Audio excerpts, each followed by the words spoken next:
नमस्कार, द नगरी न्यूज की खास पेशकश खबर दिन भर में आपका स्वागत है। मैं हूं दीक्षा शर्मा। चलिए रुक करते हैं दिन भर की बड़ी खबर। राजस्थान के जैसलमेर जिले के बासनपीर गांव में ऐतिहासिक छतरियों के पुनर्निर्माण को लेकर एक बार फिर विवाद गहराता जा रहा है।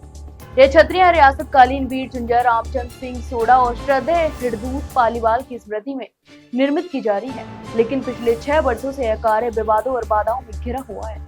तो वहीं हाल ही में इस मुद्दे पर एक बार फिर टकराव सामने आया, जब निर्माण कार्य के दौरान अराजकतावादी तत्वों ने बाधा डालने की कोशिश की और स्थिति हिंसक हो गई। तो वहीं सैकड़ों की संख्या में महिलाओं और युवाओं द्वारा पत्थरबाजी की गई, जिसमें 4 लोग घायल हो गए। इस घटना पर प्रतिक्रिया देते हुए केंद्रीय जल शक्ति मंत्री गजेंद्र सिंह शेखावत ने सख्त लहजे में बयान दिया। उन्होंने कहा कि पत्थरबाजी तो दूर, एक कंकड़ भी सामाजिक अस्मिता पर हमला है। इसके अलावा उन्होंने ऐसे अराजक तत्वों को चेतावनी दी कि सामाजिक सौहार्द बिगाड़ने और समुदाय को बांटने वाली ताकतों को गंभीर परिणाम भुगतने होंगे। तो वहीं शेखावत ने स्पष्ट रूप से कहा कि समाज की एकता और सांस्कृतिक विरासत के प्रतीकों पर हमला बर्दाश्त नहीं किया जाएगा। राजस्थान की उप मुख्यमंत्री दिया कुमारी ने श्रावण मास की पावन शुरुआत पर भक्ति, आराधना और पारंपरिक श्रद्धा से सरोवर सिटी पैलेस स्थित ऐतिहासिक राजेश्वर शिव मंदिर में भगवान शिव का विधिवत जल व दुग्ध से अभिषेक कर प्रदेश की सुख शांति और समृद्धि की कामना की। तो वहीं सुबह के समय मंदिर परिसर में वैदिक मंत्रोच्चार की पावन ध्वनि गूंजने लगी। तो वहीं पूरा परिसर भक्ति भाव और आध्यात्मिक ऊर्जा से भर गया। इस अवसर पर उप मुख्यमंत्री दिया कुमारी ने शिवलिंग पर जल कलश से रुद्राभिषेक किया और पूरे विधि विधान के साथ भगवान शिव की आरती भी उतारी। तो वहीं उनके साथ अनेक महिलाएं, श्रद्धालु और कन्याएं भी पूजा में सम्मिलित हुई, जिन्होंने मिलकर सामूहिक रूप से पूजा अर्चना की। इस पूजन कार्यक्रम की विशेष बात यह रही कि उप मुख्यमंत्री ने पूरी श्रद्धा और पारंपरिक तरीके से पूजा संपन्न की।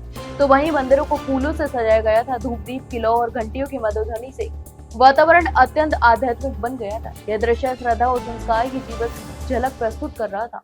तो वहीं बात करें तो दिया कुमारी ने इस अवसर पर कहा कि सावन का पवित्र महीना आत्मिक ऊर्जा, साधना और प्रभु भक्ति का प्रतीक है।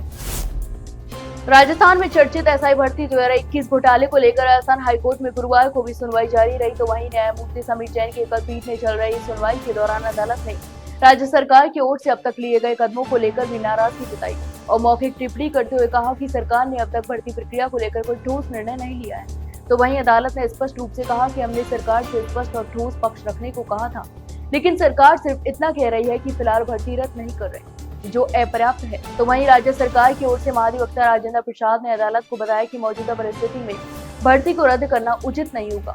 उन्होंने कहा कि इस संबंध में आगे क्या कार्रवाई होगी, एसओजी की जांच के परिणामों पर निर्भर करेगा। तो वहीं वर्तमान स्थिति में भर्ती रद्द करने का कोई औचित्य नहीं बताया। तो वहीं सुनवाई के दौरान अदालत ने यह भी टिप्पणी की कि मामले को केवल ट्रेनी एसआई तक सीमित नहीं किया जा सकता। अदालत ने कहा कि इस मामले में आरपीएसओ के सदस्य, पेपर माफिया और परीक्षा केंद्रों की मिलीभगत को नजरअंदाज किया जा सकता है।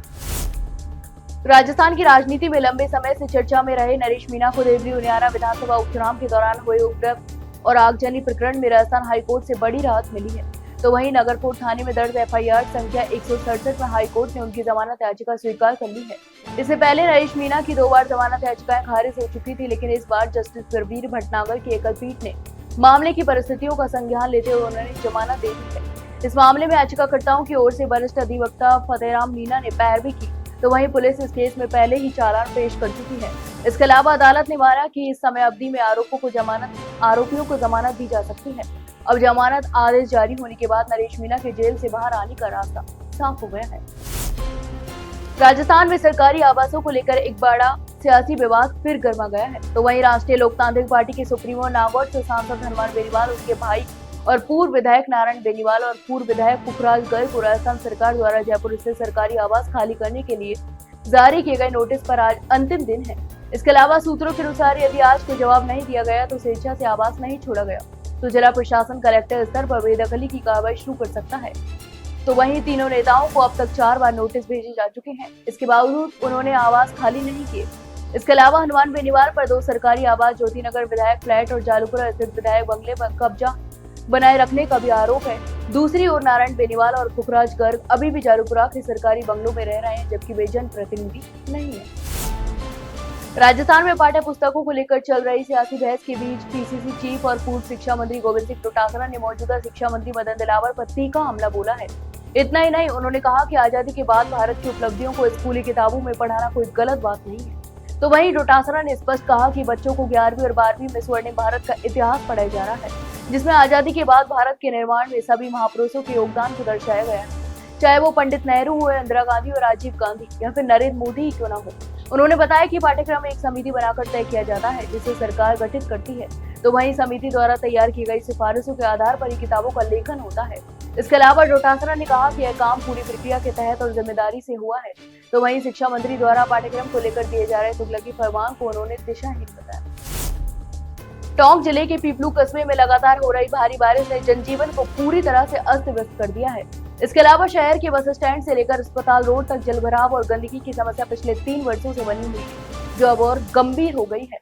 तो वहीं स्थानीय निवासियों का कहना है कि प्रशासन इस समस्या को लेकर लगातार उदासीन बना हुआ है। इसके अलावा ग्रामीणों ने उपखंड अधिकारी को कई बार ज्ञापन भी सौंपा, लेकिन समाधान के नाम पर सिर्फ आश्वासन मिले हैं। तो वहीं जलभराव की वजह से लोगों का घरों से निकलना भी मुश्किल हो गया है। सावन मास की शुरुआत शुक्रवार से हुई, लेकिन जलभराव के चलते महिलाएं पूजा अर्चना के लिए भी बाहर नहीं जा सकी, जो वहीं बच्चों को स्कूल जाने में भारी परेशानियों का सामना भी करना पड़ा। स्थानीय लोगों के मुताबिक अस्पताल की ओर जाने वाले पुराने रास्ते को मिट्टी की दीवार से बंद कर दिया गया है, जिससे पानी का बहाव भी रुक गया और हालात और बिगड़ गए। इसके अलावा नालियां पूरी तरह से अतिक्रमण की चपेट में है, जिससे पानी की निकासी नहीं हो पा रही है।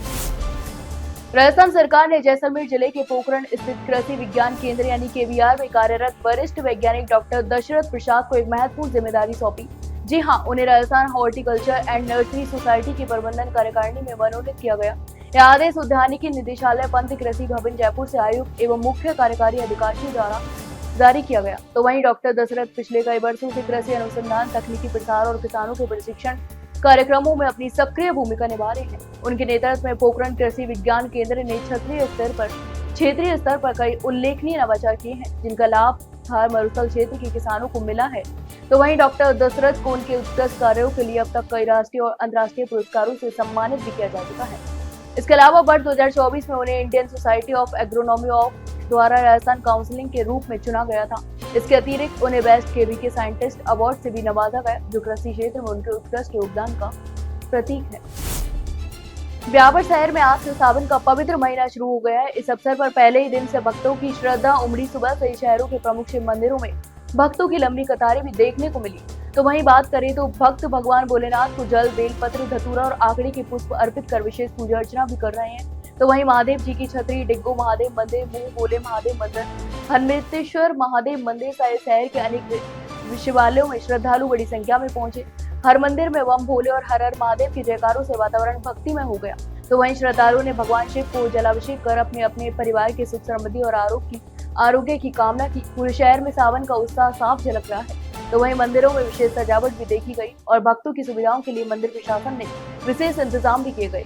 कई मंदिरों में भजन कीर्तन और धार्मिक अनुष्ठानों की शुरुआत भी हो चुकी है, जो पूरे सावन माह चलेंगे। बांसवाड़ा जिले के गढ़ी थाना क्षेत्र से फर्जी डिग्री के आधार पर सरकारी नौकरी पाने वाले 2 शारीरिक शिक्षकों को पुलिस ने गिरफ्तार किया है। बता दें कि यह कार्रवाई गुरुवार शाम को गढ़ी थाना पुलिस द्वारा की गई, जिसके तहत प्रतापुर कस्बे और बोदिया गांव से 2 आरोपियों को भी पकड़ा गया। तो वहीं पुलिस के अनुसार आरोपी मनीष कुमार पुत्र हरिराम वसीटा निवासी प्रतापपुर की जवाहर कॉलोनी और कमलेश पाटीदार पुत्र रमन लाल पाटीदार निवासी बोदिया ने PTI भर्ती परीक्षा वर्ष 2018 और 2022 में फर्जी डिग्री का उपयोग कर सरकारी नौकरी हासिल की थी। और प्रारंभिक पूछताछ और दस्तावेजों की जांच के बाद सामने आया कि दोनों ने शारीरिक शिक्षा की डिग्री अवैध रूप से प्राप्त की थी, जो नियमानुसार मान्य नहीं थी। तो वहीं गढ़ी थाना पुलिस ने गहन जांच के बाद गुरुवार को दोनों आरोपियों को हिरासत में लिया और आवश्यक पूछताछ के बाद गिरफ्तार भी कर लिया। यह गिरफ्तारी शिक्षा विभाग में फर्जीवाड़े के खिलाफ बड़ी कार्रवाई मानी जा रही है। इसके अलावा पुलिस ने बताया कि मामले की विस्तृत जांच जारी है और अन्य संदिग्धों की भूमिका की भी जांच की जा रही है। तो ये थी दिन भर की तमाम बड़ी खबरें। कल फिर आपके साथ रूबरू होंगे, तब तक के लिए नमस्कार।